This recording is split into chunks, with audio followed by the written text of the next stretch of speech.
ஒன்றிலே மின்னும் ஒளி வீச முன் தோன்றும் முழுமதியே உலகத்தின் அமைதிக்காயும் மகன் உமை பணித்தான் இறை செய்தியை விதையாய் இதயத்தில் விதைத்தான் லூர்தன்னை மரியே அம்மா அம்மா உந்தன் கரம் பற்றி வாழ வந்தோம் திருமகன் வழியினில் மரியம் மன்னையே தினம் எம்மை நடத்தி செல்வார்.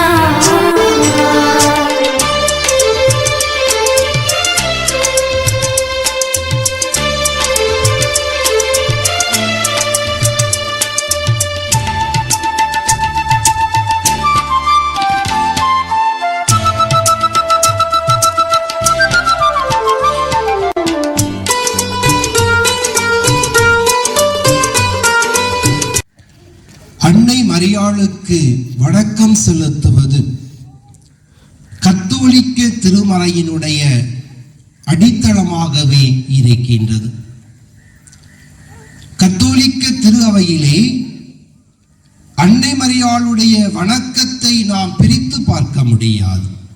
ஆனால் கிறிஸ்தவ பிற சபைகளை நாம் எடுத்து பார்க்கின்ற பொழுது ஒருவேளை கத்தோலிக்கர்கள் அளவுக்கு அதிகமாக முக்கியத்துவம் கொடுப்பதனால் இருக்கலாம் அவர்கள் மரியாளை வேண்டாம் என்று ஒதுக்கிவிடக்கூடிய சூழல் இருக்கின்றது. ஆனால் கத்தோலிக்க திரு அவையினை பார்க்கின்ற பொழுது அன்னை மரியாள் தொடக்க முதல் இறுதி வரை திரு அவையிலே பயணம் செய்தவளாகவே பார்க்கப்படுகிறது. அன்னை மரியாள் இருந்தேன் அப்பொழுது குகை ஒன்றிலே வெண்மேகங்கள் இருந்தது. பொன்னிறமாக புகை போன்று மேகங்கள் சூழ்ந்த நிலையில் இருந்தன. வித்தியாசமாக இருந்தது, ஆச்சரியமாக இருந்தது. இதுவரைக்கு இந்த குகையில நான் இப்படி எல்லாம் பார்த்ததில்லையே அப்படி நினைத்து கொண்டு அங்க போனேன். அங்க கிட்ட போய் பார்க்கும்போது அருமையாக இருந்தது, புகைமூட்டமாக இருந்தது. திடீரென ரோஜா மலர்களுடைய ஒரு குவியல்கள் அங்கு வந்தன. அந்த ரோஜா மலர்களுடைய குவியல்களுக்கு மேல ஒரு இளம்பெண் நின்று கொண்டிருந்தாள். சொல்லப்படுவது 17-18 வயதாக இருக்கலாம் என்று சொல்லப்படுகிறது. வயது என்பது முக்கியமல்ல, ஆனால் இளம்பெண் ஒருவர் அங்கு நின்று கொண்டிருந்தார் என சொல்லப்படுகிறது. அருமையாக அந்த பெர்னதத்து சொல்கின்றார், அந்த இளம்பெண் ரோஜா மலர்களுக்கு மேலே நின்று கொண்டிருந்தாள். அவளுடைய கைகளிலே ஜெபமாலை இருந்தது என சொல்லிக்கொண்டு காட்சிப்படுத்துகின்றார். வெண்ணிற ஆடை அவர் அணிந்திருந்தார். வெண்ணிற ஆடை அவள் அணிந்திருந்தார். இடுப்பிலே நீல நிறத்திலே கச்சை ஒன்றை கட்டி இருந்தார் என சொல்கின்றார். நம்ம லூர்து அன்னையினுடைய சுரூபத்தை பார்த்தா அப்படியே உருவாக்கப்பட்டிருக்கும். பெர்னதத்து எதை சொன்னாரோ அதன் அடிப்படையில் தான் லூர்து அன்னையினுடைய அருமையான சுரூபமே வடிவமைக்கப்பட்டிருக்கும். இதை சொல்கின்ற பொழுது பெர்னதத்து வேறு எதையுமே சிந்திக்கவில்லை. அவளுக்கு தெரியாது, பார்த்த ஒரு நிகழ்வை சொல்கின்றார். ஆனால் அந்த காட்சியிலே எவ்வளவு ஆழமான சிந்தனைகள் இருக்கின்றது, பொருள் இருக்கின்றது என அந்த பெர்னதத்துக்கு தெரியாது. ஆனால் திரு அவை கண்டுகொண்டது. இரண்டாவது கேள்வியை கேட்கின்ற பொழுது உன்னுடைய பெயர் என்ன என்று கேட்கப்படக்கூடிய கேள்வியாக இருக்கின்றது. அங்கு காட்சி கொடுத்த மரியாளை பற்றி இளம்பெண்ணை மையப்படுத்தி தொடர்ந்த காட்சிகளிலே பல கேள்விகள் கேட்கப்பட்டாலும் பெர்னதத்து சொல்லக்கூடிய ஒன்று, உம்முடைய பெயர் என்ன, நீங்க யாரு அப்படின்னு ஒரு கேள்வியை கேட்கின்றார். அந்த கேள்விக்கு அந்த இளம்பெண்ணும் பதிலை கொடுக்கின்றார். நானே அமல உற்பவி என்ற ஒரு பதிலை கொடுக்கின்றார். ஆழமாக சிந்தித்து பார்க்க வேண்டும். 1858 ஆண்டிலே இந்த வார்த்தை உச்சரிக்கப்படுகிறது. அதற்கு முன்னால் 2 ஆண்டுகளுக்கு முன்பாகத்தான் ஒரு கோட்பாடு கொடுக்கப்படுகிறது. அன்னை மரியாள் அமல உற்பவி என திருத்தந்தை அவர்கள் ஒரு கோட்பாடு கொடுத்திருக்கின்றார்கள். அந்த கோட்பாடு என்னவென்று பெர்னதத்திற்கு தெரிந்திருக்க வாய்ப்பே இல்லை. எனக்கும் இன்னும் நமக்கு புரியாத ஒன்றாக இருக்கின்றது. அறிவில்லாத ஒரு குழந்தையாக இருக்கின்றார், சிறுமியாக இருக்கின்றார். மிகப்பெரிய கோட்பாடாக சொல்லப்பட்டது, நானே அமலோற்பவம் என்ற அன்னை மரியாள் மாசற்றவளாக பிறந்தாள். அமல உற்பவி என்ற மிகப்பெரிய கோட்பாட்டை அவள் சொல்கின்றார். பெர்னதத்து தன்னுடைய வாயிலை சொல்கின்றார். அந்த இளம்பெண் என்னை பார்த்து சொன்னார், நானே அமல உற்பவி என்று சொன்னாள் என்று சொல்லப்படுகிறது. நானே அமல உற்பவி என்று சொன்னாலே என்றால் என்ன செய்தியை தான் இந்த உலகத்திற்கு அவர் கொடுத்தார் என பார்க்கின்ற பொழுது ஆழமான 2 செய்திகளை கொடுக்கின்றார். பெர்னதத்து அந்த இளம்பெண்ணை உருவகப்படுத்தி காட்சிப்படுத்துகின்ற பொழுது சொல்லக்கூடிய 2 அருமையான வார்த்தைகள். வெள்ளை ஆடையை அணிந்திருந்தார், இடுப்பிலே நீல நிறத்திலே கச்சை ஒன்றை கட்டியிருந்தார் என்ற ஒரு செய்தியை அவர் கொடுக்கின்றார். அருமையான செய்தியாக இருக்கின்றது. 19வது நூற்றாண்டினுடைய மத்தியிலே நடந்த நிகழ்வாக இது இருக்கின்றது. 19வது நூற்றாண்டினுடைய தொடக்கத்திலிருந்து ஏன் இன்று வரைக்கும் திரு அவையை பார்த்தாலும் சரி, ஒட்டுமொத்த சமூகத்தை பார்த்தாலும் சரி, தூய்மையற்ற ஒரு வாழ்வு கடைபிடிக்கப்பட்டது. ஒழுக்க நெறிகள் அனைத்துமே தூர எறியப்பட்ட ஒரு சூழல் இந்த சமூகத்திலே உருவானது. நீங்கள் இது நடந்தது பிரான்ஸ் நாடாக இருக்கின்றது. மேலை நாடுகளை எல்லாம் பார்க்கின்ற பொழுது நமக்கு முன்பாகவே ஒரு தூய்மையற்ற வாழ்வை அவர்கள் வாழ முற்படுகின்றார்கள். அதன் விளைவாக அந்த மக்களுடைய மத்தியில் இருந்து இறை அழைத்தல் குறைந்து போய்விடுகின்றது. இன்றெல்லாம் மேற்கத்திய நாடுகளிலே இறை அழைத்தல் என்பதே கேள்விக்குறியாக இருக்கின்றது. அந்த அளவுக்கு இறை அழைத்தல் என்பது அவர்களுடைய மத்தியிலே இல்லை. 16வது நூற்றாண்டிலே உச்சத்தை தொட்டார்கள் இவர்கள். மேலை நாடுகள் 16வது நூற்றாண்டிலே உச்சத்தை தொட்டார்கள். ஆனால் 18, 19வது நூற்றாண்டுகளிலே அனைத்தையும் இழந்து விடுகின்றார்கள். தோன்றுகின்றார் வெள்ளை ஆடையோடு. அந்த வெள்ளை ஆடைக்கு பொருள் அந்த பெண்ணுக்கு தெரியாமல் இருக்கலாம். ஆனால் திரு அவை தெளிவான ஒரு பதிலை சொல்லுகின்றது. அது தூய்மையின் அடையாளம் என சொல்லுகின்றது.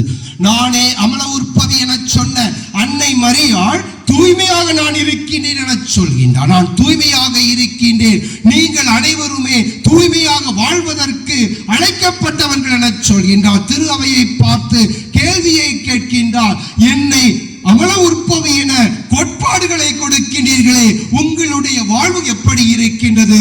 தூய்மையானதாக இருக்கிறதா என்ற ஒரு கேள்வியை கேட்கின்றார். இடையிலே கச்சை என்று சொல்கின்றோமே, எதற்காக கச்சை கட்டப்படுகிறது? ஒழுக்கம் உள்ளவர்கள் கச்சையை கட்டக்கூடிய ஒன்றாக இருந்தது. திருமுழுக்கு யோவானை பார்த்து சொல்கின்ற பொழுது நாம் சொல்கின்றோமே, இடுப்பிலே அவர் கச்சை கட்டியிருந்தார் என்று சொல்கின்றோமே, அது ஒழுக்கம் நிறைந்த வாழ்வினுடைய சான்றாக இருந்தது. துறவு வாழ்விலே ஆழமாக பதிவு செய்யப்பட்ட காலகட்டங்களிலே இடுப்பிலே கயிறு கட்டுவது, கச்சை கட்டுவது, பெல்ட் கட்டுவது ஒழுக்கமான வாழ்வினை வெளிப்படுத்துவதாக இருக்கின்றது. நானே அமல உற்பவி என்று சொன்ன அன்னை மரியாள் இந்த 2ஐயும் கேட்கின்றார். உங்களுடைய வாழ்வு தூய்மையானதாக இருக்கின்றதா? உங்களுடைய வாழ்வு ஒழுக்கம் நிறைந்ததாக இருக்கின்றதா? தூய்மையும் ஒழுக்கமும் நிறைந்த ஒரு சமூகத்தை, ஒரு திரு அவையினை கட்டி எழுப்ப வேண்டும் என்ற சிந்தனையை கொடுக்கின்றார். 3வது கேள்விக்குள்ளே போய் பார்க்கின்ற பொழுது நாங்க என்னதான் செய்யணும், நாங்க என்னதான் செய்யணும்னு அந்த பெர்னதத்து மரியாளை பார்த்து கேட்கின்றார். அந்த இளம்பெண்ணை பார்த்து கேட்கின்றார், இவ்வளவு பேசுறீங்க, நான் மக்கள்கிட்ட பேச முடியாது, நாங்க என்னதான் செய்யணும் அப்படின்னு சொல்கின்ற பொழுது அன்னை மரியாள் அந்த பெண்ணை பார்த்து சொல்கின்றார், இறைவேண்டல் செய்யுங்கள் என சொல்கின்றார். இறைவேண்டல் செய்யுங்கள் என சொல்கின்றார். அன்னை தெரசாள் அருமையாக சொல்வார், கூடி ஜெபிக்கக்கூடிய குடும்பம், கூடி வாழக்கூடிய குடும்பம் என சொல்கின்றார். ஜெபமே ஜெயம் என சொல்கின்றார். பழைய ஏற்பாட்டு நூலினை நாம் எடுத்து பார்க்கின்ற பொழுது பெரிய பெரிய நபர்கள் எல்லாம் சுட்டிக்காட்டப்படுகிறது. விவிலிய மாந்தர்கள் சுட்டிக்காட்டப்படுகின்றார்களே, அவர்கள் அனைவருமே இறைவேண்டல் செய்தவர்களாக இருக்கின்றார்கள். ஆபிரகாமினுடைய இறைவேண்டலினால் பாவப்பட்டு அழிக்கப்பட இருக்கக்கூடிய 2 நகரங்கள் காப்பாற்றப்படுகின்றன. மோயிசன் கைகளை விரித்து செய்த அந்த இறைவேண்டலுடைய வெளிப்பாடு அந்த ஒட்டுமொத்த இஸ்ராயல் மக்களை அழிவில் இருந்து காப்பதாக இருக்கின்றது. புதிய ஏற்பாட்டிலே எடுத்து பார்க்கின்ற பொழுது இயேசுவினுடைய வாழ்வு முழுவதும் இறைவேண்டலுடைய மையமாக பொருளாக இருக்கின்றது. ஒவ்வொரு செயல்பாடுகளை செய்கின்ற பொழுதும் இறைவேண்டலை மையப்படுத்திதான் இயேசு தனது வாழ்வை வெளிப்படுத்துகின்றார். புனிதர்களுடைய வாழ்வினை நாம் வாசித்து பார்த்தால் இறை வேண்டல் என்பது அவர்களுடைய வாழ்விலே எவ்வளவு முக்கியத்துவம் வாய்ந்ததாக இருந்தது என்பதனை கண்டுகொள்ள முடியும். அருமையான காட்சியிலே இன்னும் 2 நிகழ்வுகளை அருமையாக காட்சிப்படுத்தி கொடுத்திருந்தால் அந்த பெர்னத். ஒன்று, ரோஜா மலருக்கு மேலே மரியாள் நின்றாள், அந்த இளம்பெண் நின்றாள் என்று. இன்னொன்று, ஜெபமாலையை கையில் வைத்திருந்தாள் என்று. அன்னை மரியாள் அந்த பெர்னத்தை பார்த்து சொன்னது இதுதான்: எல்லோரும் இறைவேண்டல் செய்யட்டும், எல்லோரும் ஜெபமாலை ஜெபிக்கட்டும் என்று சொல்கின்றார். ஜெபமாலையினுடைய ஆழம் என்ன, இறைவேண்டலுடைய ஆழம் என்னவென்று பார்க்கின்ற பொழுது ஏராளமானவைகள் இருக்கின்றன. 2 நாம் அருமையாக பார்க்கலாம்.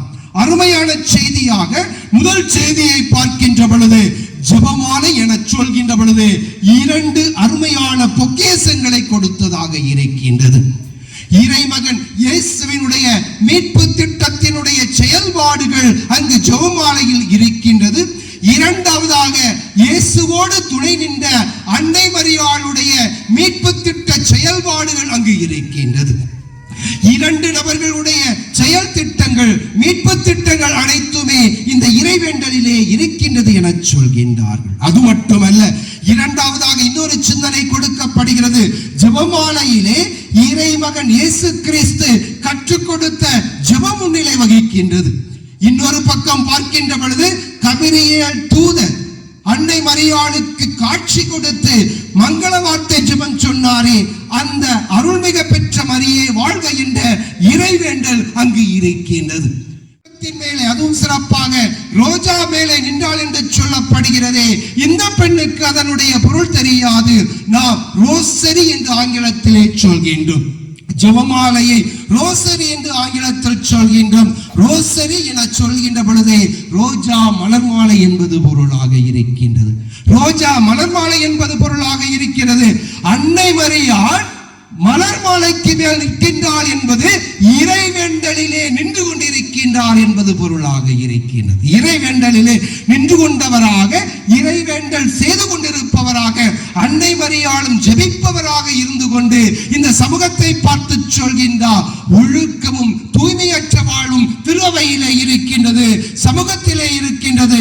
நீங்கள் மீட்டெடுக்கப்பட வேண்டுமானால் உங்களுடைய மத்தியிலே இறைவேண்டல் இருக்க வேண்டும் என சொல்கின்றார். லூர்து அன்னையினுடைய விழாவை கொண்டாடுகின்ற பொழுது இந்த சிந்தனைகளை நாம் ஆழமாக மனதிலே பதித்தவர்களாக நாம் தொடர்ந்து இந்த வாழ்வை மேற்கொள்ள வேண்டும் என்ற சிந்தனையோடு தொடர்ந்து இந்த திருவழிபாட்டு கொண்டாட்டத்தில் பங்கு பெறுவோம். ஆமீன்.